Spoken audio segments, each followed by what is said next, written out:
Slept on Cinema is sponsored by Training Ties, the ultimate shoe tying tool. If you know someone who's struggling with shoe tying for any reason, Training Ties is the perfect solution. A forgettable prison boxing movie. We have no idea where these characters have been, so we don't care where they're going. A limp showcase of machismo. At 90 minutes, this movie is short, but it feels much longer. This is the kind of movie that gets a quick release before the real contenders arrive in September. An average B- movie with no aspirations to be anything more. The big loser is the audience. Too slow for a younger crowd, too shallow for an older one.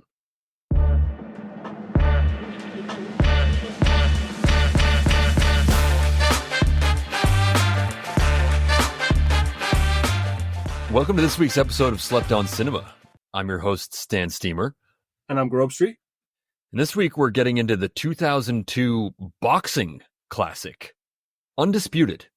And I do feel like boxing is its own genre. I don't know if you agree with that. Oh, absolutely. In prison boxing, I'm different. Yes. Prison boxing, I guess, is a sub-genre of the boxing genre. But it's definitely its own thing. It's not quite action. It's not quite drama. It's not quite sports. It's boxing. It's its own thing. They have their own rhythm. They have their own tropes. I love boxing movies, and this one was fantastic. This was unlike any other boxing movie I've seen, but still very much a boxing movie and fantastic. Yeah, definitely very, very of the year, too, in 2002, as we'll get to. Yes, for sure. So this movie, like all movies we review, are at or below 50% on Rotten Tomatoes for both critics and audiences. And we structure the podcast so that the first half is spoiler-free. Talk about some things to look for in the film, take a break, go watch the movie, come back, and talk about what we just saw. Rotten premise. An undefeated world champion prize fighter who was convicted of rape and sent to prison must confront and fight the reigning prison boxing champion. Very simple. Critics, 49%. Audience 46%. So it's right on the cusp, a total of only 4 points, away from the 50% on both. So, and it kind of makes sense. I can see how that would be right in the middle. Yes. Yeah, I'm actually surprised that it's that high for maybe both. Mm-hmm. Just because I feel like it's a kind of challenging movie. Like it's not your typical movie. It's a great movie, but I could totally get why it's not for everyone. Mm-hmm. But I'm glad it just snuck in there because I think it's going to be a fun movie to talk about. Yeah, this is a movie I had watched. I think when I was working at the video store, I had watched this a bunch, and it was a big like college DVD movie for me. Mm-hmm. And it was college, so it was one of these things where I thought everyone had seen this movie, and come to find out, like many of the other ones on this podcast, that a lot less people had seen it than I'd realized. Yeah, this was my first time, but I'm glad you brought it up because it was awesome. It's just like it's heavy. It's heavyweights, not just from the movie, but heavyweights in that it's Ving, Rhames, and it's Wesley, Snipes. Who doesn't want to see them fight in prison? That sounds great, especially at the time in 2002.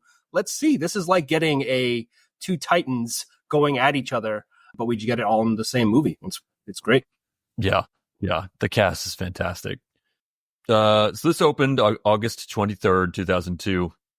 It opened number 8.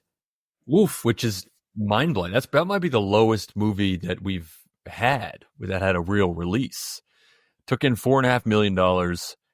And it also didn't really have the strongest competition. I was looking at what came up ahead of it. Signs, Triple X, Spy Kids 2, My Big Fat Greek Wedding. Like, these are not world beaters. I mean, I think some of those movies did, they made over $100 million, but really surprising that this was number 8. But ended up making $15 million worldwide on a $15 to $20 million budget. We actually don't get a lot of these that aren't actual blockbusters, but it doesn't seem like folks made a lot of money. Maybe they made more when it came onto streaming, but not a huge box office success. Makes sense why it didn't your radar. I guess that's right. Although, it did spawn 3 sequels. So What? It is, I feel like it's kind of, it's a surprising, I guess it's a niche movie, right? So you end up with a movie that didn't do so well at the outset, but you get 3 sequels. There's clearly people who like this movie love it and want to see more. I guess boxing movies are kind of a niche on their own as well. So this is almost like a niche within a niche. Yeah, and it's just a great premise. It's a boxing movie where let's take the heavyweight champion of the world and let's throw him into prison and see if he can beat the prison champion. I mean, it just sounds like something you could do over and over again. Who wouldn't want to see that movie? Just makes sense. Movie clearly inspired by Mike Tyson. Mike Tyson, obviously everyone's aware, he was one of the greatest boxers of a generation, multi-generations, convicted of rape in 1992 at the height of his career and went to jail. So I think the Ving Rhames character is clearly modeled after Mike Tyson. And Ving Rhames, probably the perfect guy to play the role here. And he had been training for 2 years for a different movie, a Sonny Liston movie that was never actually made. But so he'd been getting into boxing shape for 2 years for a movie that didn't get made. And you can tell, I mean, he is enormous in this film. He looks like a heavyweight fighter in this film, and it's remarkable. And it's hard, it's hard for actors to even pull off like a hockey player, or just like a track and field. To pull off a heavyweight boxer is not easy, and he did it. Yeah, he had the mask, that's for sure. Yeah, and they brought in. They obviously, I mean, you can tell both Rhames and Snipes are fantastic in their boxing acting. I don't know what you describe that as, but they just look like boxers in that ring. Mm-hmm.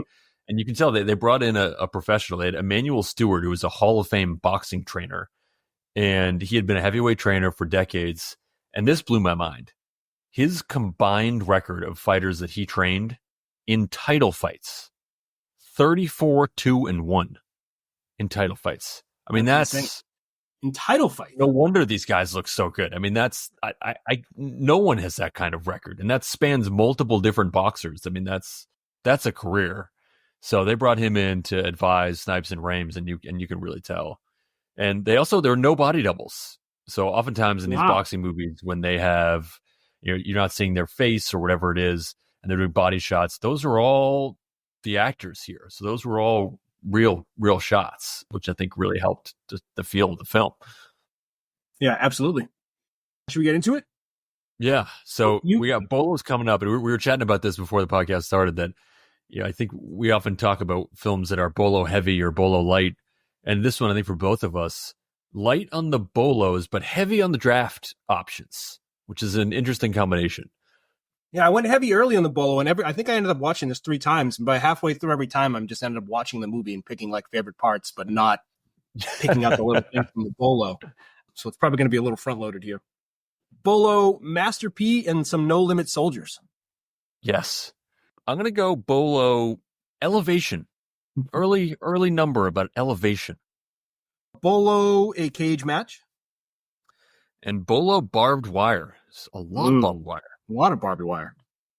Bolo Ed Lover. If you're a fan of Yo MTV Raps from back in the day, you'll recognize Ed Lover. And this is a be on the listen out.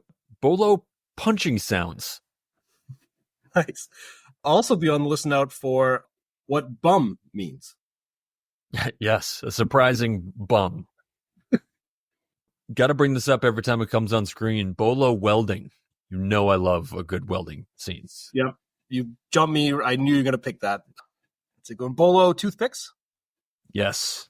Took that off my list. Bolo Peeing and Punching. Bolo, the title line? Yes. Multiple times.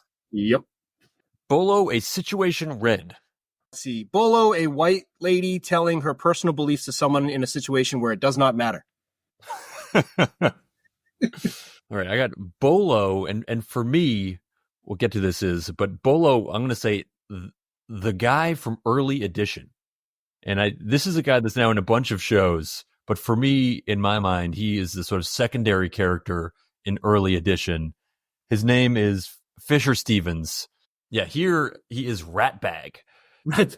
And to me, he's the Early Edition guy. I don't know why, but for whatever reason, that role stuck with me. Him in that 90s drama show about an early arriving newspaper. Who was he for you? There's an old movie with John Leguizamo, Super Mario's. So he's in that movie, and that's when I see his face. That's who he is for me. He's definitely his catalog is insane. He was married to who am I trying to like the most famous blonde actress, Michelle Pfeiffer. for like 3 years. Wow. What a pull. Yeah, from like 89 to 92, I went down a little rabbit hole as well with him. I'm like, what? This guy was that big of a deal? He was in a number of things. Props to that guy, because it's with the neck that skinny, you'd think that there's no chance he's going to be an actor. He is the most pencil-necked person I've ever seen in my entire life. He's the perfect. And yet he has this unbelievable career. Yes. It's amazing. So Bolo, the guy from Early Edition and Super Mario. I think he's all over like CSIs and stuff now too. Yes. And he's in Succession, is he in that? Succession. He's in Succession. Yes, yeah. That's right. Yep. That's a good one. Nice. Bolo, a young Jim Lampley. Yep. Bolo eating an orange like an apple. Never seen that before. Wait, that wasn't an apple? I think that was an orange. That's the craziest thing I've ever seen then. Definitely Bolo. Now I have to go see that. I just assumed it was an apple. I mean, maybe it was an apple. It looked like an orange to me. Now I got to go double check. Bolo, not bum, but Ving Rhames butt. You might think you might not get it, but you're going to get it. Yep. Bolo, a strange crowd control method. You'll definitely know it when you see it. Yes, you will. Bolo, mob jargon. Yep.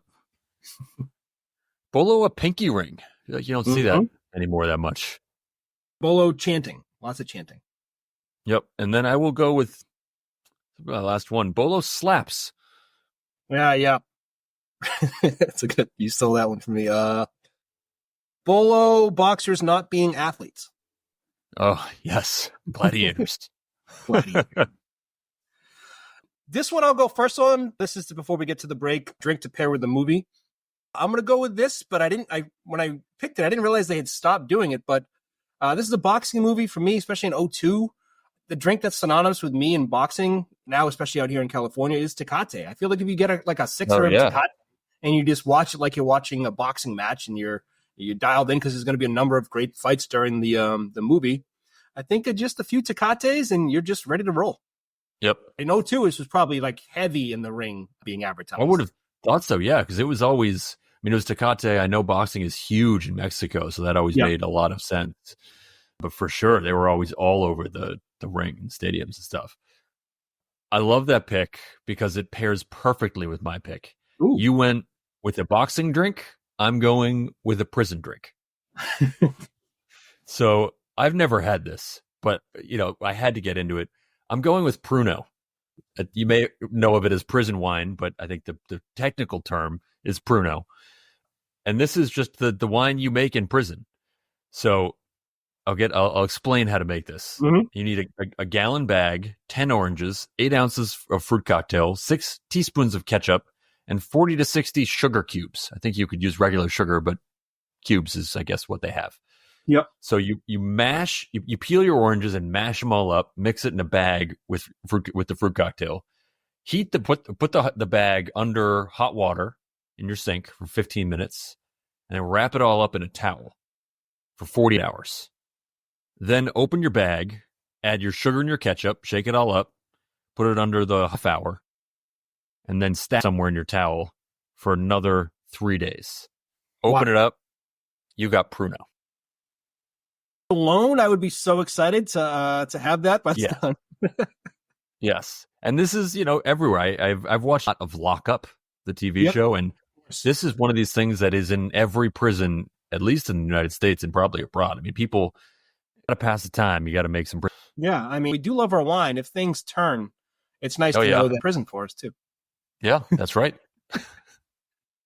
I think that's a great move. I like how we just have the nice balance because I was on the verge too of picking like go prison or both. So we got them both. It's perfect. All right, time to get to the fight, get to the movie, and we will see you on the other side. Enjoy. Yeah, enjoy. I do kind of want to try Pruno. I knew it. Now I want to make Pruno. In the heart of the Mojave Desert lies Sweetwater Penitentiary. We house murderers, armed robbers, rapists. A high-security prison with a long-standing tradition. It's time! It's time! For 10 years, Monroe Hutchin has been undefeated. Monroe wins the But Sweetwater is about to receive a new prisoner. Now, the heavyweight champion from the inside. In here, I'm the champ. Will meet the heavyweight champion from the outside. Nobody can stand up to what I got. Wesley Snipes. I can take this guy and I don't need no help. Ving Rhames. Ain't but one champ in here. Peter Falk. You better get ready to fight. Michael Rooker. Get me a situation ready in here. And Wes Studi. I was in trouble. Two undefeated boxers. An unprecedented event. And if I knew I had to go to jail and see a fight like this, I'd have did a crime a long time ago. One undisputed champion. Undisputed. Slept On Cinema is brought to you by Training Ties, the ultimate shoe tying tool. If you know anyone who's struggling with shoe tying, Training Ties is the perfect solution. Or if you know anyone who just doesn't like tying their shoes, Training Ties keeps shoes tied all day long. Say no to Velcro and yes to independence with Training Ties. Welcome back. What a movie. What a movie. In some ways, a lot of boxing movies are very similar, but this one was similar as a boxing movie, but also very different. Very different. There's also like a lot of other movies squeeze in other storylines. There's no romantic angle here. There's no real subplot. These are two guys getting ready to fight, and that's what you got. And it is a streamlined, like hour and a half, quick cut movie, and it is all about just guys in prison gonna fight. It's about respect. Yeah, lean. I'd say lean is the word for this movie. Yeah, very lean, which makes sense why we had a little bit of trouble with the Bolo, but have so many picks for draft pick here because while it's lean, it does so many things well. Yeah, I have 10 things that I could choose from, which I don't know how I'm going to narrow this down. But I think for me, the first overall is somewhat easy. I'm going Ving Rhames. He was so good in this, and it's one of these roles that, like, Ving Rhames is often not the star of a movie. I feel like his career has been an excellent second guy in a film, and he gets big roles, but often not the lead role.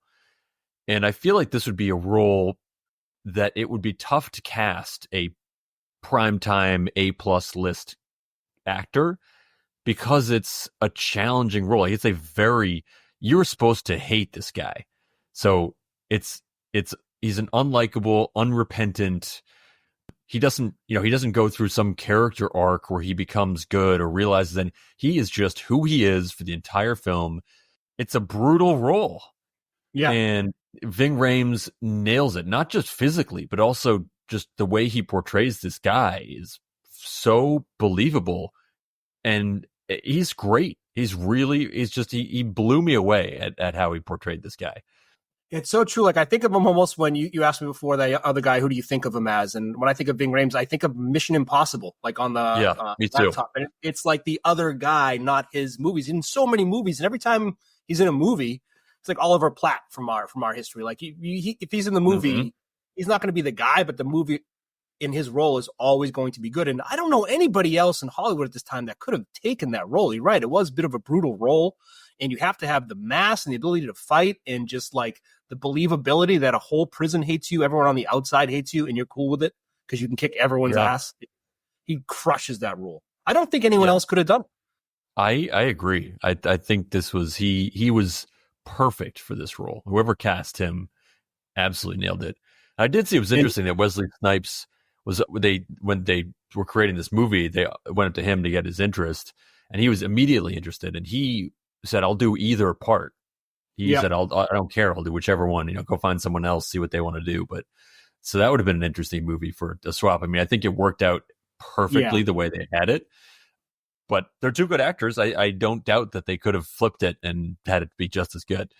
It would have been super interesting. It's just, it's would have been interesting because you always find yourself rooting for Wesley Snipes. He's been the hero so many times. It's going to be weird to see him fall at the end because you always want him to kind of pull through, but I'm sure they could have pulled it off.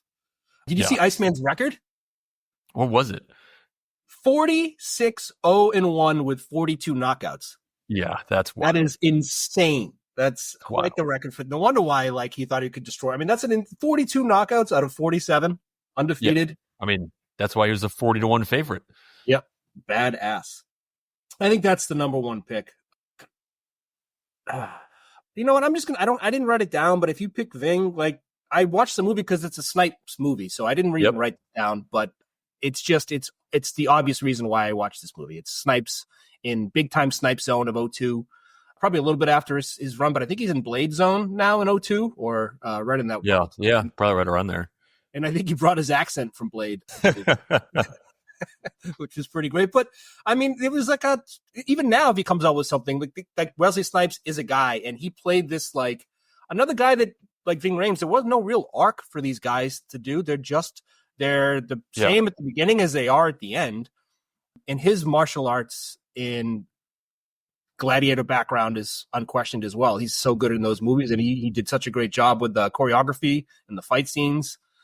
It's Wesley Snipes, and he didn't go over the top. It's a very like brooding, but like very self-control part where you're not going to have very many big scenes outside of the fighting because he's got too much composure as that character, but he handles it so well. And when they have that scene in the shower where they're both like staring at each other, you're like, all right, here we go. This is Snipes and Ving here. It's just the perfect casting. Yeah. I mean, his sort of screen presence was perfect because he is the smaller guy, but at no point when it was the two of them facing off each other, did you feel like he was overmatched in the confrontation. And even when they're, and especially when they're in the boxing ring, I mean, it was obviously Snipes is just cut up, ripped up. He's jacked. And it's totally believable, even though he was like 60 pounds, undersized, something ridiculous. Something crazy, yeah. And yet it's believable that he could take Rhames down. Yep. It definitely was. I think those two had to be the first two picks. That's what this movie is. Yeah, I think that's right. It had to be this way.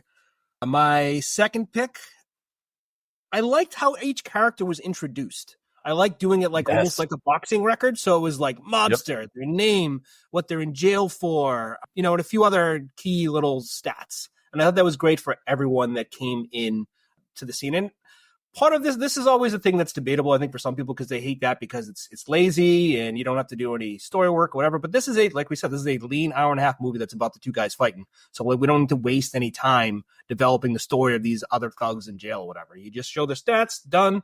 Mendy, Ripstein, mob, fine, move it along. And I just thought it was great with the little extra stats on there. Yeah, I love that as well. I think that was probably my next pick. So you got that in just at the right time. One of my favorite things about that was that the first data point that they give you is the crime they were convicted of. Yep.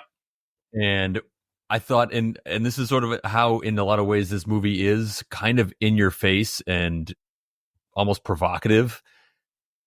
There's this part earlier in the movie where Ving Rhames is sort of asking, what are you in for? What are you in for? He gets this lesson from his cellmate saying, well, that's impolite. That's not really something you ask here. It's considered disrespectful. Mm-hmm. And yet obviously you want to know. And as viewers, we're then put in that same spot because we want to know what these guys are in for. Of course. And it tells us, that's the first thing it tells us. And I feel like it's almost like we were asking for it and they gave it to us. And we're kind of just like Ving Rhames. And it's just like, yeah, we're being a little rude. We want to know this. And they gave it to us. Yeah, and it is part of a prison movie. When you watch like The Longest Yard or something, you're like, what are these people in there for? It's inherently a question that you have. So it's nice they didn't, like you said, they didn't have to waste too much of the dialogue. They just chuck it on the screen to just satisfy our curiosity. Yeah. They were satisfying it. And I feel like they were toying with us a little bit with that dialogue about wanting to know what people were in for. I feel like that was almost a conversation directed at us, the viewer. Ooh, great pick. My second pick, this makes sense. This cast was amazing. I'm taking another cast member. I'm taking Peter Falk, who played Mendy Ripstein in this film. And for me, this is another one of these guys. I'm curious, who is he for you? I never watched anything with him. I think he's probably Columbo. Yeah, I think for most people he's Columbo. For me, he's very squarely the grandfather in The Princess Bride. Whoa, he's the one who's telling the story. You're right. Yeah. That's where it comes back to. Yep. Yeah, his voice is just it brings me back every time. But here, his role, and I was thinking about whose movie is this? Because you're sort of thinking about whose the core element of a movie. You sort of look at often who changed the most, who actually learned something. And as we talked about with Rhames and Snipes, their characters that's what's so unusual about this. The two leads, no change. They are who they are. They showed you who they are. It's take it or leave it. He was sort of the only guy, I think, and it's subtle, but I think there is a bit of change in where he's clearly all about money in the past, and he's shifted into something that he just loves. And what he loves is boxing, this pure, unadulterated boxing. And for his last act, I'm sure he knew he was on his way out. He wants to put on sort of the perfect boxing match, and he won't be compromised. And I think that, we don't, because it's so lean, we don't see all of that, but that's sort of the only thing that I could see as being any kind of change throughout the film. And I started to think, is this his movie? And it might be. I think it might be. That's pretty good because we had the two gladiators, the athletes. They didn't have much behind them as characters, and you're right. And he's kind of pulling the strings, putting everything together. He may not have changed a ton, but he did inspire change in his right-hand man who had been helping him out for years with Chewie. And he's the one who at the end was like, and I have no excuse to not make any changes when I get out of here. So they kind of threw it off at him maybe, but that's because of Peter Falk's character. Yeah. I was going to pick this, but you picked him. So I loved to add on to what you just picked with his character. I think it could be his movie too. And he was so good at it. You're right with the Princess Bride. He just, like every one of his scenes, he just chewed up the screen. There was one in particular when... Yeah, I think I know what it's going to be. Okay, good. I love angry rants in movie. I don't know what it is. It's just, maybe this is something I haven't talked enough about, but someone gets bad news and they go fly off the handle and have a rant. And Mandy Ripstein's rant, I'm not going to do it justice if I mess it up. I'm just going to keep going. When he finds out that the fight that he had been waiting for is going to be canceled because of the mess hall nonsense, and he gets the bad news from his guy, and he goes, so I'm going to swear here. Just going to let it rip. Warning. Jesus fucking Christ. This fucking state. Who the fuck did this fucking warden fucking think he is? Doesn't anybody know how to do business in this fucking state? My fucking wife and her fucking asthma and allergies. We had to move to this fucking desert. Goddamn fucking chicken shit doctors. I should have known better than listen to these shit heels. Fucking Palm Springs. Lay there in the sun, do fucking nothing. Then this fucking state grabs my ass for taxes. Why the fuck didn't I stay in Florida, where people know how to do fucking business? Fucking wife and her fucking asthma. Shit. Something needs to get fucking done. I just, like, when he flew off the handle, I think I watched that like 3 times. Amazing. Just the best. And that is the reaction. It was so, yes, it was so right. I mean, it was, that scene was the essence of that. Like you knew exactly. You didn't need any more background after that scene. You knew exactly what was going on. That was a brilliant scene. It was amazing. That was incredible. Yeah. He also had a great scene. Probably my second favorite scene was the one where he's telling the story about the mayor. It's kind of a very different scene than his rant with the mayor. Recounting how the mayor had two choices, basically getting killed or getting rich, and obviously another turning point in the film. Yeah, that a lot going for him. That's a great one too. That was the old gangster they referenced too. Yes. My third pick, and this is going to be just a line that I really liked. It was when Rhames' character is talking to his lawyers and getting the bad news about how horrible his situation is that he got himself into, and he's asking if the $2 million he'd already paid them was going to cover this additional work. The lawyer says, we get the same deals you get paid, win or lose, so do we. And as a lawyer by trade, that's what it's like, we get the same deal. We get paid win or lose, so obviously you get more business when you're winning, but in most situations, you're not paying, your money's not guaranteeing anything. And I thought that was a great scene, but it was one of the few times that Rhames was sort of humbled by somebody else on screen. Yep, exactly. Yeah, that was great. And I can understand why that hits a little bit close to home for sure. You deserve that money. You don't need to wait for the outcome. You put in the work. And it's great to compare him to the fighter too, because that is what it is, right? Yes. You can put in all that training, and that's exactly the comparison to make. 1, 2, 3 to me. Yep. Whew. So many good choices, but My third choice, I'm going to go with the director. I don't know a whole lot about him outside. I just looked up his catalog. And so the director is Walter Hill. He directed like The Warriors, 48 Hours. He's involved in the whole Alien franchise. Every Alien movie that's been made, he's a part of like the writing, the executive producer, everything. He just was part of Romulus, like all the way through, including a movie that one day I hope to get on this podcast, Last Man Standing. It's like really, really close on the Rotten. Oh, yeah. One of my favorite movies, but it's just rated a little bit too well. But he made that movie too. So if you go into like Wikipedia and check out he's a writer, producer, director of some of the best movies you've probably ever seen. Didn't realize who directed it. So Walter Hill, awesome job. That's awesome. Yeah, I feel like it's great too when you find a director that you really like, because it's just, especially if they've had a long career. Yeah, I'm just like, well, I know it's a pretty reliable watch. I'll just fire up any of his or her movies, and you just get a whole catalog. Finding them after is like, oh, wait a second. No wonder why I like this movie, that movie, that. It's all made by the same dude. That makes perfect sense. Yeah, right. It just makes so much sense. And the final one, my final sleeper pick here. Oh, this is easy. I almost picked this earlier. The anthem by the Master P and the Gat Boys at the end. I had that anthem on my desktop in college. And play that stuff before big games would come on, play that version. This was a highly in rotation song, so I gotta go with that version. Yeah, and the perfect arena for it. Really. Yes. Absolutely perfect setting. So did you hear that song before you saw the movie? No, I saw it in the movie. I think it's just for the movie, right? Yeah, I don't know. I think so. Yeah, I saw the movie, and then I was like, that's back when, I don't know, LimeWire or Napster. You just go on there and figure it out somehow.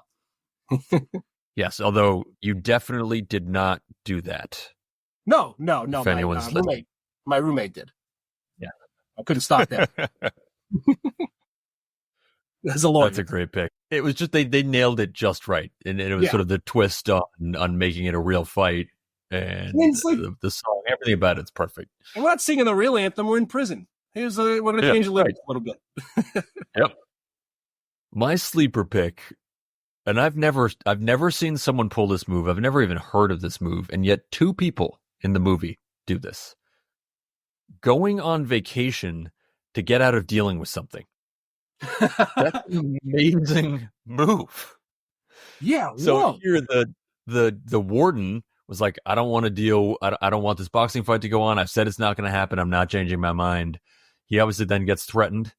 He realizes he needs to backtrack, but can't.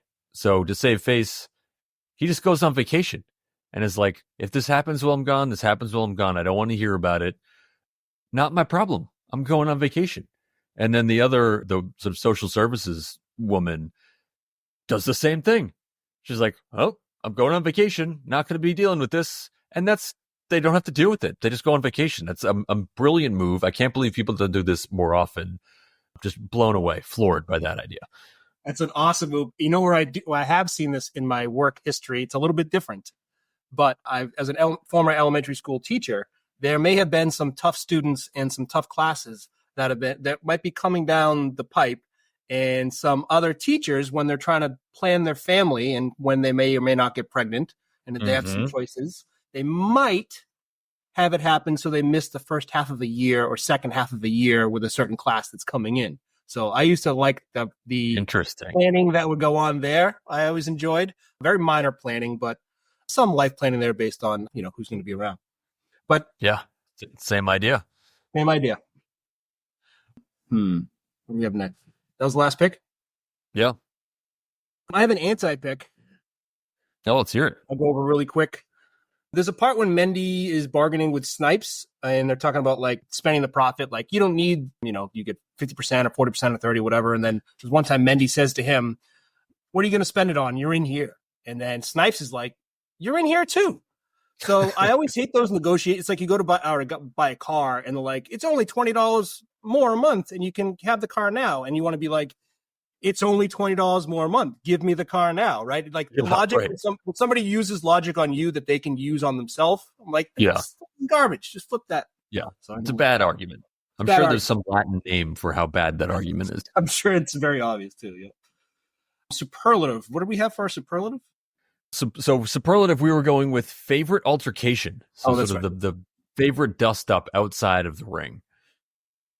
There were a lot to choose from. Before you had said or suggested the superlative, I had written down a couple of them in my to be drafted because some of the altercations are so great. Do you want to go first? Sure. So I was debating, I was going back and forth, but I think my favorite altercation was the first meeting between Snipes and Rhames. And Rhames just hits him with this slap. I mean, it's like, obviously, we're a non-violent podcast, despite our movies.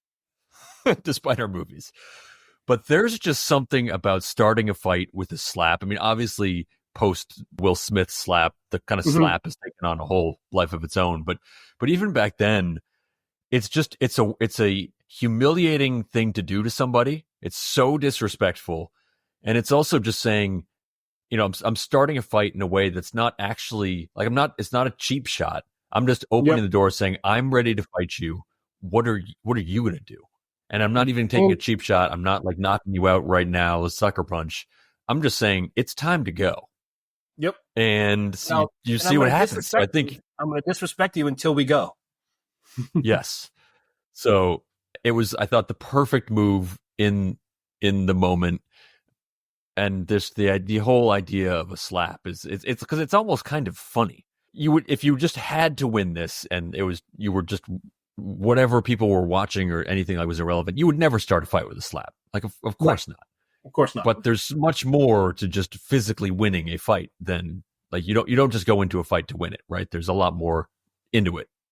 Especially with these two. They know what they're doing. Exactly. So I thought I loved the slap. I have that, but I'll keep it the same, but for a different reason. And is this the point of contention that you think that was an orange that he was eating? I thought it was an orange. Yeah. Well, that's even cool. If that's the case, that's even cooler. But I think I talked about in the last podcast, the one before, how I enjoy the stat, like eating an apple to show that you're casual, right? Like, nothing's bothering me. I used to do it in open houses when I was teaching just to get out of conversation. Whatever. It's just like a way to put it out there. Like, I don't care what's going on. And he did that into a slap, which I thought was just, that right when that went down, you're like, something's going to happen here. Right when he threw that down. But man, if that's an orange, I find that just hilarious. I mean, I need to go back now because I really thought it was an orange. You're probably right. I assumed. I didn't give it a close look. Right, because why would anybody eat an orange like that? He's eating I'm totally rethinking myself because he's eating the peel in that scenario. Who eats the peel of an orange? But unless he like nibbled the edge of the peel off and like started just going in around. No, I think if it's an orange, he's eating the peel. Yeah. That's what it seemed like. Well, I'll have to go back. Let's see. We'll get to the bumper sticker. What line from this movie would you like to see on the back of a car? So this one, I thought there were a lot of really great quotes in this film, but not a lot that I thought really went on a bumper sticker, which is interesting. I was sort of jotting a lot of just quotations down while watching it and then going back and I was like, no, none of these are really quite right, although there are a few good ones. Mm-hmm. And I think what I'm going to go with is when you're the champ, everyone's testing you. I think it's a little bit wordy for a bumper sticker, but I think you get it in there. And I think it's something that you put on just a badass, awesome car. Yep. And it's just like, when you're the champ, everyone's testing you. It is badass, and it would go on the back of a badass car, and it's a badass thing to say. So, yeah, I think it's something that would definitely go on the back of a car. Mine is something I think I would never have it on my car, but I like that he said it, and I agree with it. It's Ving Rhames when he got to jail, and he was given the orders for what he wants from other people there, and he said, I don't want nobody to talk to me unless I talk to him first. And it'd be a nice thing to have just on your car. Just put the flag up there. No one come talk to me unless I talk to you first. It's a nice thing to have up. Yeah, right. It would be great if everyone was that upfront about everything, right? Right. Length, I think that was perfect. I think so too. I think it was because in some ways it was so lean. It was almost like a short story. Yeah. And you couldn't have gone longer. Maybe you could have gone shorter, but it was already lean as it was. I think it was perfect. Yeah, it was right at the 90-minute mark. I think you could have gone longer if you wanted to introduce other storylines, but that's kind of going against the movie. So I that's perfect. one change to be a blockbuster. Now, this wasn't a blockbuster, so that's a rarity for us. We often have blockbusters and talk about how they can possibly improve, but what's one change this movie could have made to make it a blockbuster movie? Yeah, this is a tough one because I almost feel like there was, if you made this movie a real blockbuster, this movie would suck. Like the whole reason this movie is good is because it's not your typical movie with traditional character arcs and main characters that you almost don't want to root for either of them.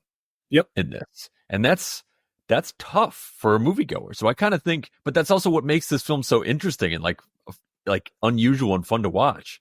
So I think you almost don't want to make this a blockbuster. I think it's better as something for fewer people. My only nit, and this is that I think could bring some more true like boxing people in, is I just couldn't stand when we were watching the actual fights in the ring, how many times the bars were in the way. Yeah. And I get what they were doing. They were making it look like you were a viewer, and I'm sure that helped with covering up some of the technical stuff on not actually punching people in the face for a whole series of boxing, multiple rounds of boxing. But you watch something like Creed where you're seeing everything and it's just like beautiful and you're seeing all the boxing right in there. This left a little bit to be desired for me in not all of it, but some of the actual in-ring boxing experience. So I would make that tiny little nit, but otherwise I think you keep it as not a blockbuster. I think that makes sense. This would change the entire movie. It like almost couldn't be a blockbuster the way it is right now. So trying to make that would ruin both sides. It wouldn't even be good as it is. That's a good nit to pick. I think maybe just, I don't know how they would do it, but maybe a couple more boxing matches. There was some fights like in the mess hall and other places and slaps here and there, but we got the first boxing match and we got some like grimy footage stuff, but there was really just two boxing matches. I could have used a couple more. Yeah, I need the undercard. Yeah, exactly. A few more would have been good because there was a couple times in there, even for an hour and a half movie, it was still a little slow because you're just waiting to get to that main fight you knew was coming. Yep. Well, that leads perfectly into my spinoff idea. Ooh, nice. And mine is very simple as usual, but I just want a prequel that shows both these parallel rises of the two boxers because obviously they have amazing records outside of prison and both had run-ins with the law. I want to see their like up and coming as boxers outside, not in prison, and just see what that's like, and then see what happens when that all comes crashing down. I think that we'd get a ton more fights. Mm-hmm. It would be awesome. You get to see how they got themselves into whatever they got themselves into. Seems like an easy fix for me, not an easy movie to make. Yeah, and getting to see Snipes on his climb would be great, too. Getting to see him knock out everyone as he's on his way to be an undefeated contender. Yeah, that would be great. I guess I'm on the other side of this because while yours is a prequel, mine is a direct sequel that starts like right after the fight that they just witnessed, where there's some technicality and some law change, and all of a sudden Hutch is getting out. And there's some grimy footage behind the bars that could barely be seen, but there's the rumor that this is the guy that knocked out the undefeated champ in prison during his stint. So now we have the big Mandalay Bay, Vegas fight of those two guys. Can he remain undefeated on the outside when he fights like Ving Rhames actually in Vegas? And they do it again, but with like way more complicated circumstance. And in Ving Rhames, in his like home turf, with all the distractions and music and all the everything else. So I feel like the way you do it is you have it's the prison guard, and he comes out. And he's like, I have a tape of the fight from a security camera that was like up hidden somewhere that no one knew existed. And then he's like going to Ving Rhames is like, if you don't fight Wesley Snipes, I'm putting this out there and you're going to like lose everything. And then he's like, all right, I'll do it. I love it. That's a great idea. Yeah. And we already have Merle. Yeah. Right. Exactly. It's perfect. They can keep the same actor. Yep. I would definitely see that. Tying up loose ends segment sponsored by Training Ties. Are there anything that we wrote down for notes? I think I've asked this question before, but like, what are sheriffs? I still don't understand sheriffs. I don't know. They're just like characters in cartoons that my kid watches, I think. But like they then, right. It's like in my mind, I'm like, okay, I get that sheriff. I thought they were just pretend. But then you also see like there are sheriff elections sometimes. Yeah. Like some places you elect a sheriff, but then they're also, I don't understand. And you sometimes see a police car and sometimes it's the sheriff. And you're just like, what is this? And then there's the sheriff's office. None of this makes any sense to me. I don't know how this works. I wish I could help you piece this together, because I'm also as lost as you are. Yeah. At one point I wrote down, this is my favorite other movie than The Net, but I crossed it off. So there was a point in which I was flying really high during this movie, but I didn't officially say it.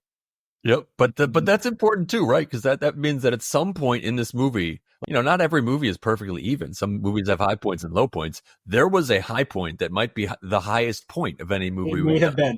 Yep. Yeah. Probably after the Gat Boys. Yep. I was just blown away that this toothpick structure was not destroyed at some point in the film. When I saw that, I was like, oh, that thing's getting smushed. There's a lot of respect, I guess, that people have for his stuff. I thought this was confusing. Was he being welded in to his prison cell? I think so. Yeah, that seems like a strange. It was confusing. Yeah. That seems like a strange move for. Yeah, but he is dangerous. Yep, I guess there's some logic to it. Obviously, there was what Snipes himself did go to jail at some point later on, tax evasion. So I guess could have learned a thing or two from Ripstein. How long do you think it would take you to train to be in a boxing ring? Because they gave him 6 weeks here. I mean, they're obviously already in pretty good shape. They gave him 6 weeks to get ready. But yeah, right now, like if you were like, okay, you have unlimited resources and time, and you're going to have to box, give me a time that you'll take to train. Well, in my youth, it would be a lot shorter. Now, I would probably say 6 months to get ready. Is that a lot or a little?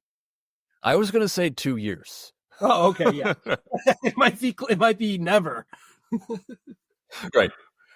I don't even know if I can. But I feel like maybe at 2 years with real dedication, I could get into some sort of physique that could survive a boxing ring.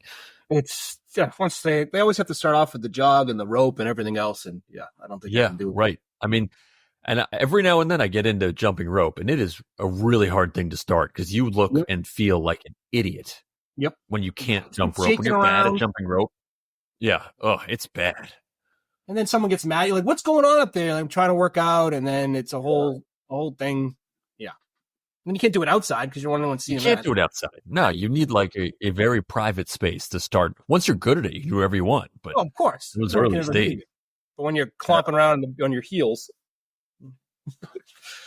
Do we have a movie for next time?